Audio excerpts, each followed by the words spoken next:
누가복음 7장 24절에서 27절 말씀 우리 한 절씩 교독하겠습니다. 요한이 보낸 자가 떠난 후에 예수께서 무리에게 요한에 대하여 말씀하시되 너희가 무엇을 보려고 광야에 나갔더냐? 바람에 흔들리는 갈대냐?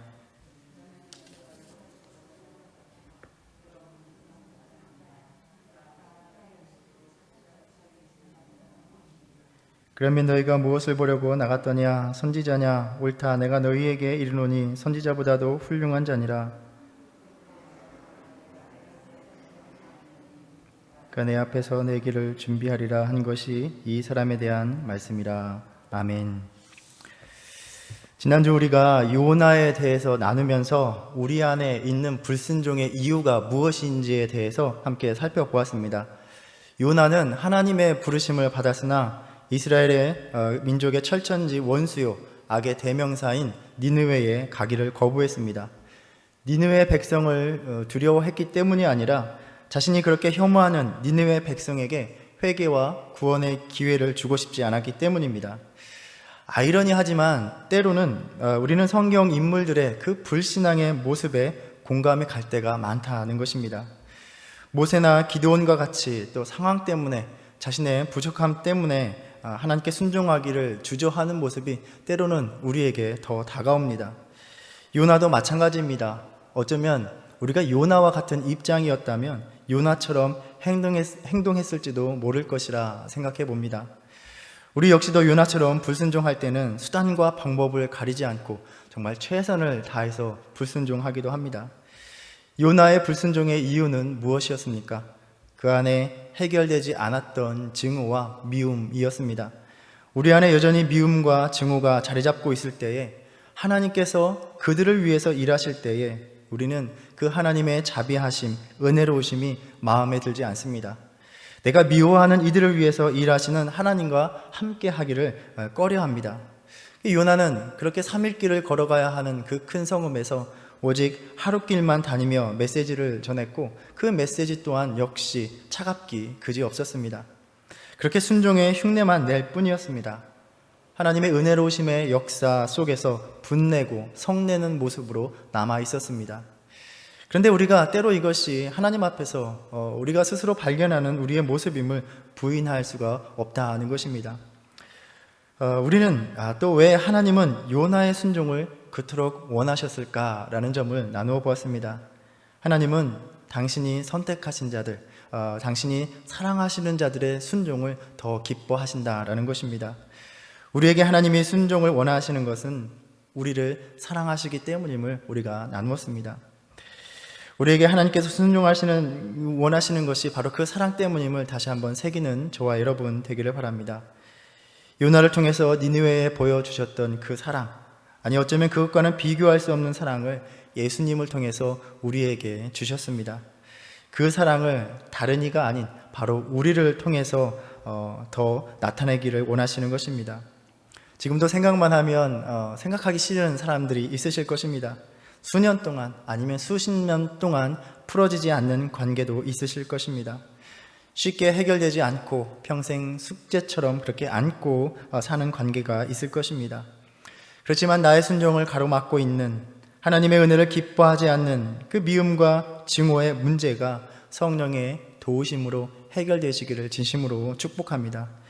여전히 나의 순종을 바라고 기다리시는 주님께 순종을 드릴 수 있는 저와 여러분 되기를 바랍니다. 이 순종으로 나아가기 위하여 우리를 저버리고 또 증오하고 미워하셔야 마땅함에도 불구하고 우리를 위하여 십자가를 지신 예수님의 그 사랑이 우리 안에 다시 스며들기를 바랍니다. 어쩌면 요나가 그렇게 다시스로 가고 싶었던 것처럼 하나님께서 예수님을 이 땅에 보내실 때에 인간적으로만 보자면 예수님도 결코 오고 싶지 않으셨을지도 모릅니다. 그러나 주님은 오셨고 끝까지 우리를 버리지 않으셨고 사랑하셨습니다. 우리 안에 있는 그 미움이 우리의 의지와 능력으로 해결되지 않고 오직 예수님의 사랑으로 가능할 것이라 생각합니다. 느느웨 백성보다 더 악하고 못난 우리를 사랑하신 그 예수님의 사랑이 깨달아지고 다시 넘치시기를 축복합니다. 우리가 성경의 인물들을 이렇게 살펴보고 있는데 오늘은 너무나 잘 알고 있는 세례 요한입니다. 우리가 누가복음의 본문을 읽었지만 여러 가지 본문들을 자유롭게 살펴보려고 합니다. 요한이라는 이름이 여러 등장하기 때문에 이를 특별히 구별하기 위해서 우리가 세례 요한이다 이렇게 부릅니다. 이 땅에 살아간 사람들 중에 우리는 누구를 위대하다라고 말할 수 있습니까? 여러 가지 기준으로 논할 수 있겠지만 보통 인류 역사에 어떤 가장 큰 영향을 미친 사람, 위대한 업적을 남긴 사람을 우리는 위대한 사람의 반열에 놓을 수 있을 것입니다. 그런데 성경에서 모든 사람 가운데 가장 뛰어난, 가장 위대한 사람으로 소개되고 있는 사람이 바로 세례 요한입니다. 그것도 하나님의 아들 되신 예수님께서 요한보다 더 큰 자가 없다 이렇게 말씀하고 계십니다. 그런데 예수님과 마찬가지로 요한의 어떤 출생 배경을 보면 세상적으로 그렇게 위대하다고 여겨질 만한 것이 거의 없습니다. 평범하고 알려지지 않은 가정에서 태어났습니다. 그의 아버지와 어머니가 누구인지 다 알고 계시죠? 아버지는 사가랴이고 어머니는 엘리사벳입니다. 사가랴는 성전에서 순번에 따라 섬기던 제사장이었고 또 엘리사벳은 아론의 자손이었습니다. 누가복음 1장 6절에 보면 이 두 사람이 하나님 앞에 의인이니 주의 모든 계명과 규례대로 흠이 없이 행하더라 이렇게 말합니다. 사무엘의 부모처럼 신실한 사람들이었습니다. 그리고 예수님처럼 세례 요한의 탄생 역시 천사의 고지를 받게 됩니다. 사가랴와 엘리사벳은 자녀를 낳기에는 나이가 많았습니다. 어느 날 사가랴가 성전에서 섬길 때에 천사가 나타나서 엘리사벳이 아들을 낳을 것이니 그 이름을 요한이라 라고 하면서 그가 엘리야의 심령과 능력으로 주 앞에 먼저 와서 아버지의 마음을 자식에게 거스르는 자를 의인의 슬기에 돌아오게 하고 주를 위하여 세운 백성을 준비하리라. 그렇게 그의 사명에 대해서 알려줍니다. 사가랴는 이때부터 말을 하지 못하게 됩니다. 그리고 요한이 태어난 후에 8일 만에 할례를 행할 때에 가족과 또 이웃이 모여서 이 아이의 이름을 어떻게 지을까라고 이야기할 때에 말 못하는 사가랴에게 몸짓으로 물을 때에 사가랴는 서판을 달라 하여 거기에 요한이라 이렇게 이름을 적습니다. 그리고 곧 입이 열리고 혀가 풀려서 하나님을 찬송하게 됩니다. 그리고 예언하기를 이 아이여 내가 지극히 높으신 이의 선지자라 일컬음을 받고 주 앞에 앞서가서 그 길을 준비할 것이라 라고 말합니다. 이와 같이 요한의 출생은 기적과 같았습니다. 그는 태어나기 전에 이미 성령으로 충만해 있었고 하나님 앞에서 위대한 자가 되었습니다. 계속해서 요한복음 1장에 보면 세례 요한이 그러한 자신에 대해서 어떻게 증언하고 있는지를 볼 수 있습니다. 그리고 이것을 우리는 이미 지난 수요 예배 때 요한복음 강해를 통해서 나눈 바가 있습니다. 유대인들이 예루살렘에서 제사장들과 레위인들을 보내어 요한에게 묻습니다. 내가 누구냐? 그러자 요한이 대답하기를 나는 그리스도가 아니라 라고 말을 합니다. 예루살렘의 대표들은 참 애매하게 물었습니다. 그냥 내가 누구냐라고 물었는데 요한은 그들의 의도를 간파하고 자신은 그리스도가 아니라 라고 아주 분명하게 이야기합니다. 나는 너희들이 기대하고 있는 메시아가 아니라는 것입니다. 그러자 그들은 또 그렇다면 내가 엘리야냐라고 묻습니다. 구약성경에 보면 엘리야는 죽음을 맛보지 않고 불병거를 타고 하늘로 데려감을 당한 사람입니다.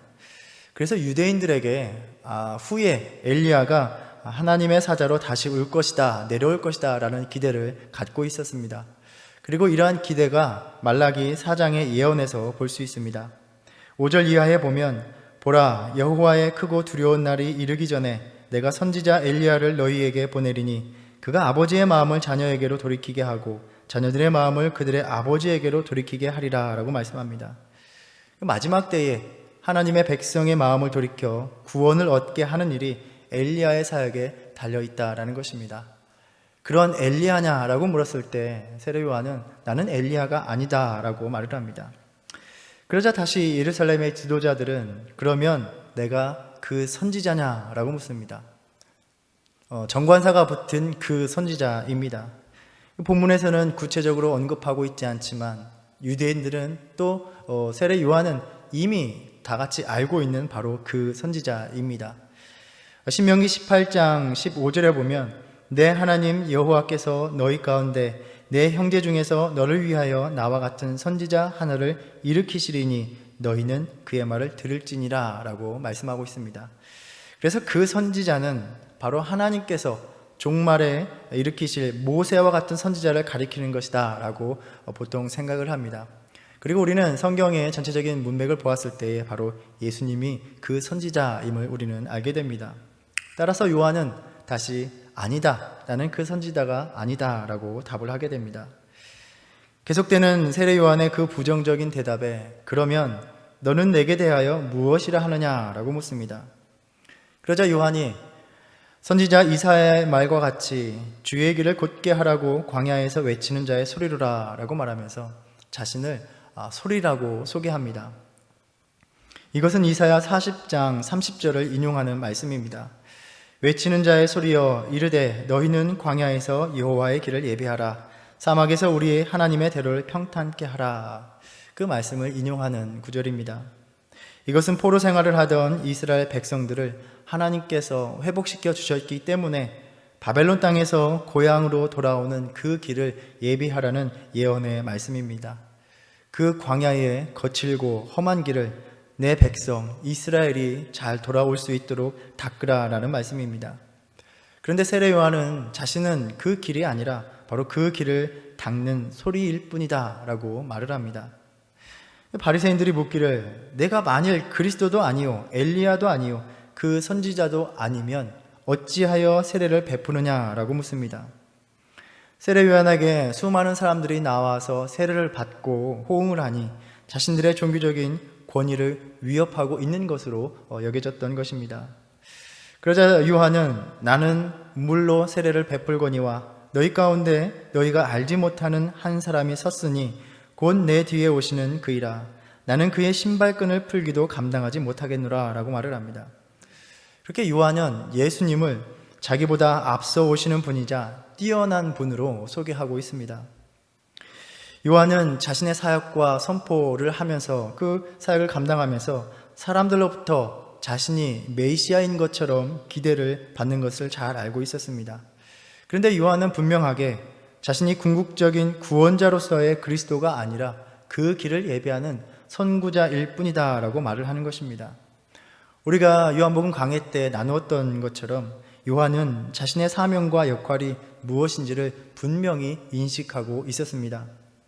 신들매는 주인이나 손님이 집에 들어가면 발을 씻기 위해서 그 신발을 벗기기 위해서 종들이 하는 일이었습니다.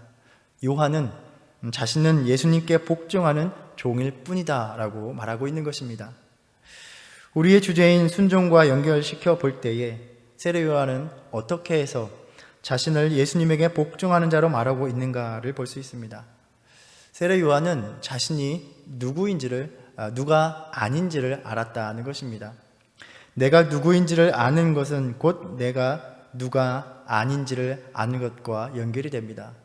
세례 요한은 계속해서 부인했습니다. 아니라. 나는 그리스도가 아니요 엘리야가 아니요 그 선지자가 아니라는 것입니다. 우리가 하나님 앞에 순종하기 위해서는 나는 아니다라고 분명하게 말할 수 있어야 한다는 것을 우리가 보게 됩니다. 청년 시절에 한국에서 지금도 잘 알려진 소위 대형교회에서 그 청년부에서 약 1년 동안 속해 있을 때가 있었습니다. 이 청년부 목사님은 참 열정적인 분이셨습니다. 그 열정을 언제나 배우고 싶을 만큼 에너지가 넘치는 목사님이셨습니다. 청년들도 너무나 좋아하고 목사님에게 환호했습니다.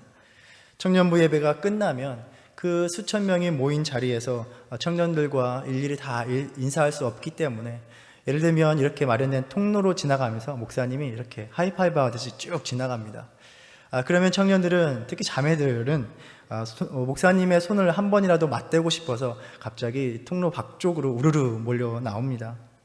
그리고 이제 예배가 끝나고 후에 각자 소모임을 갖는 시간에 오늘 목사님과 손을 한번 마주쳤다고, 오늘 집에 가서 손을 씻지 않겠다라고 자랑을 합니다. 그때 드는 생각이, 교주가 되는 건 한순간이겠구나 하는 생각이 들었습니다. 목사님이 한순간 그러한 청년들의 열광을 얻고 인간적인 마음을 품기만 하면 예수님보다 더 높아지는 것은 시간 문제이겠구나라는 생각이 들었습니다. 물론 이 목사님은 그러한 것에 흔들리지 않고 지금도 열정적으로 목회를 하고 계신 것으로 압니다. 세례 요한 역시도 많은 사람들이 자신에게 나와 회개하고 돌아서는 모습을 보면서 또 자신을 따르는 제자들이 형성되는 것을 보았습니다. 혹자는 예수님께서 요한에게 세례를 받으셨기 때문에 이 제자의 무리 중에 하나였을 것이다 라고 말하기도 합니다. 자신이 그렇게 누구냐고 물어보는 이들에게 모호하게 대답하면서 자신을 따르는 그 현상을 즐기자면 얼마든지 즐길 수가 있었습니다. 아니, 자신이 그 사람이라 하여도 사람들은 믿었을 것입니다. 내가 엘리야다, 내가 그 선지자다 하므로 사람들로부터 더 두렵고 권위 있는 자로 우뚝 설 수도 있었을 것입니다.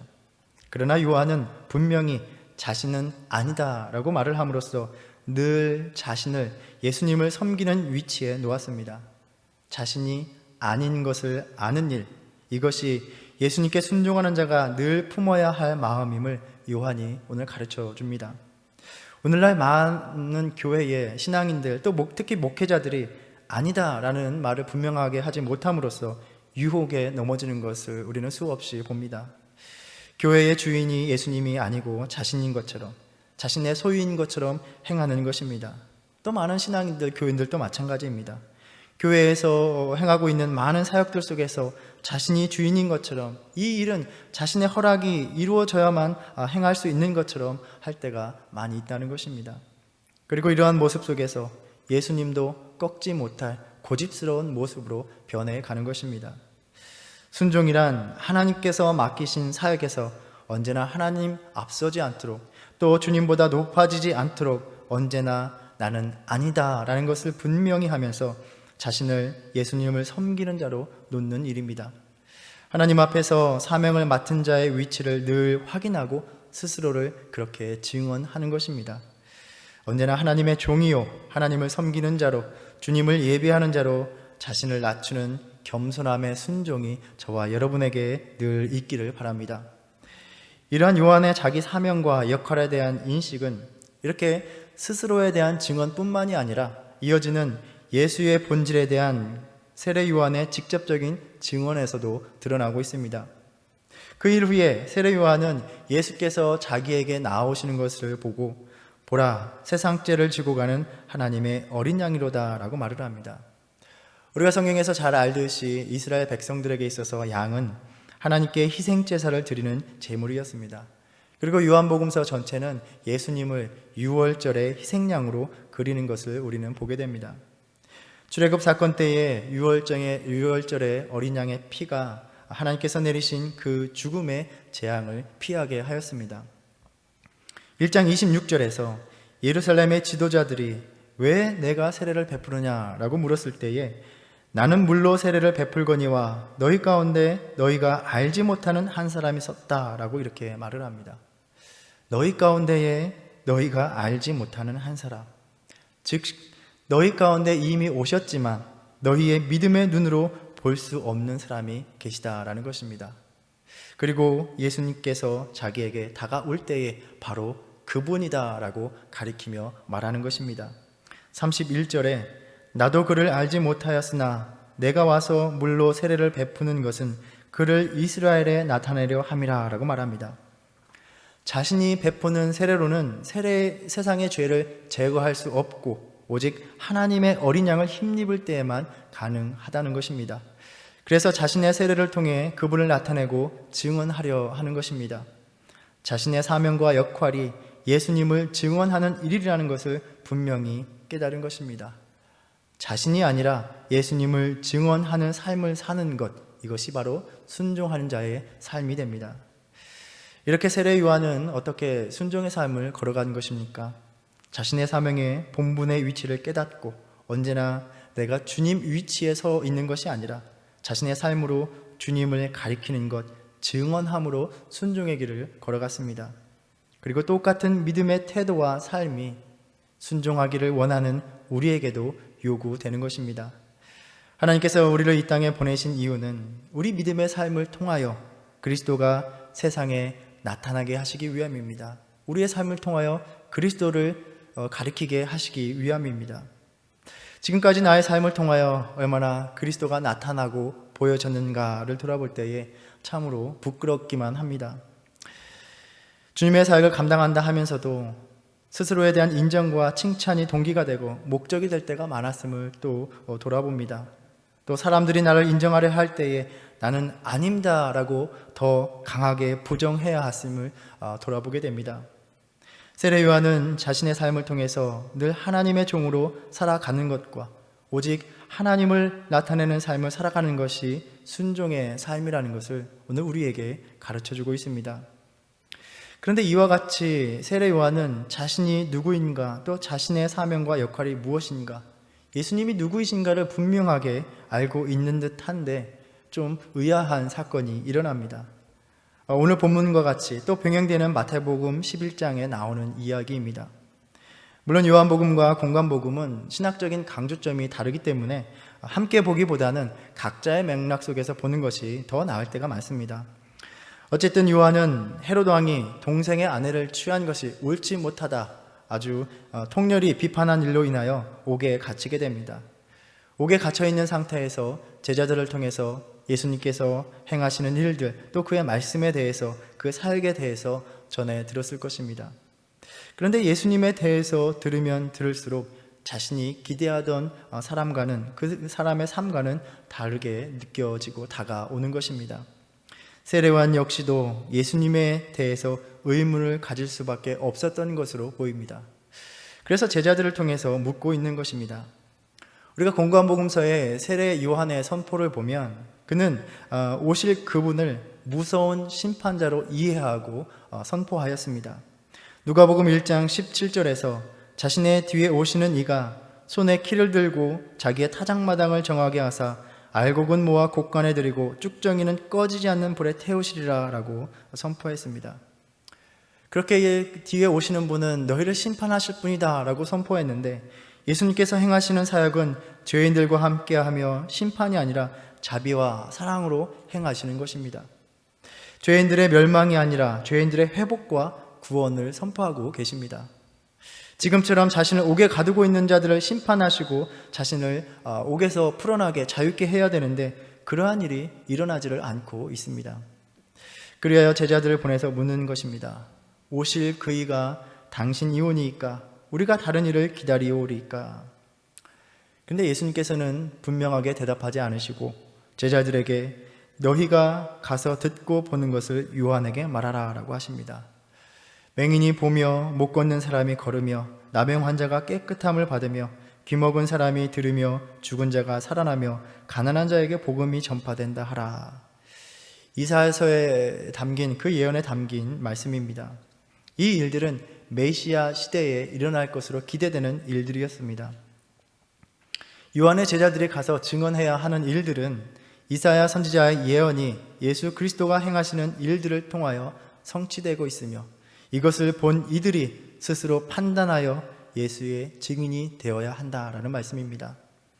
요한은 예수 안에서 다시 한번 하나님의 은혜와 자비가 자신이 선포했던 심판을 넘어섰음을 보았고 인정해야만 했습니다.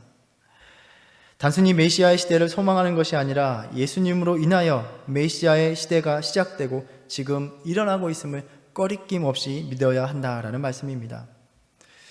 한때 요한이 예수님에 대해서 증언했던 것처럼 이제는 예수님이 세례 요한에 대해서 증언해 주십니다. 예수님께서 무리에게 물으셨습니다. 너희가 무엇을 보려고 광야에 나갔더냐? 바람에 흔들리는 갈대냐? 세례 요한이 활동했던 그 요단 강변에는 갈대가 많았습니다. 요한에게 세례를 받기 위하여 나갔던 이들은 갈대를 보러 간 것이 아니었습니다. 그런데 흔들리는 이 갈대는 어쩌면 요한의 흔들리는 신앙을 암시할 수도 있습니다. 이러한 맥락에서 예수님은 요한을 이리저리 구부러지는 갈대가 결코 아니라고 증언해 주시는 것입니다. 또 이 갈대에 대해서는 당시 동전에 요단 계곡에 갈대가 새겨져 있었는데 이처럼 갈대를 자신의 문장으로 삼았던 헤롯 안티파스를 가리키는 것이다 라고 그러한 설명을 하기도 합니다. 그렇다면 요한은 헤롯과 같은 세상적인 권력자가 아니다라고 증언해 주시는 것입니다. 또 예수님은 그러면 너희가 무엇을 보려고 나갔더냐? 부드러운 옷 입은 사람이냐? 보라, 화려한 옷을 입고 사치하게 지내는 자는 왕궁에 있느니라 라고 말씀합니다. 요한은 우리가 알고 있는 것처럼 낙타 털옷을 입고 광야에서 아주 금욕적으로 살았던 사람입니다. 요한은 어떤 권력이나 화려함에도 굴복하거나 아부하지 않는다라는 것을 증언해 주시는 말씀입니다. 주님은 그러면 너희가 무엇을 보려고 나갔더냐? 선지자냐? 옳다. 내가 너희에게 이르노니 선지자보다 훌륭한 자니라. 말라기 3장 말씀을 인용하시면서 보라, 내가 내 사자를 내 앞에 보내노니 그가 내 앞에서 내 길을 준비하리라 한 것이 이 사람에 대한 말씀이라 라고 하십니다. 요한은 그렇게 오실 메시아의 예비자가 되었습니다. 요한이 다른 선지자보다 더 뛰어난 것은 그의 사명과 그의 예언의 내용이 그 어느 선지자보다도 바로 예수님께 가까이 직접적으로 맞닿아 있기에 더 나은 선지자라 불림을 받은 것입니다. 물론 그 다음 절에서 우리가 읽지는 않았지만 하나님 나라에서는 극히 작은 자라도 그보다, 즉 요한보다 크니라 라고 말씀하십니다. 요한은 예수님을 준비하는, 예수님을 통한 새 시대를 준비하는 자였지만 이제는 그리스도를 통하여 하나님의 나라의 역사를 맛본 사람들은 하나님 나라에 속한 사람은 요한보다 더 큰 증인으로 살아갈 수 있다라고 말씀하시는 것입니다. 요한의 제자들에게 너희가 보고 들은 것을 알리라 하셨습니다. 때로 우리는 어쩌면 요한처럼 스스로 가졌던 확신 속에서, 즉 신앙적인 고정관념이나 편견에서 예수님을 바로 보지 못하고 의문을 제기할 때가 있습니다. 우리가 순종하며 예수님을 따라간다는 것은 지금도 우리 가운데 역사하시는 하나님의 행하심을 늘 보면서 들은 것, 즉 말씀으로 그 선포되는 속에서 그 행하심의 의미를 새롭게 깨닫고 그분을 증언하는 것이라 묵상해 봅니다. 자신의 사명과 역할을 알고 또 솔직하게 의문을 제기하는 요한을 예수님은 이 땅에 그보다 큰 자가 없다라고 말씀하시면서 그를 증언해 주셨습니다. 그러나 또 한편으로 우리는 요한보다 더 큰 자라고 말씀하십니다. 우리는 예수님의 십자가를 통해서 하나님 나라의 놀라운 역사를 보고 또 그 은혜를 입은 자이기에 요한보다 더 예수를 증언하는 자로 살아가야 한다라고 우리를 도전시키는 말씀입니다.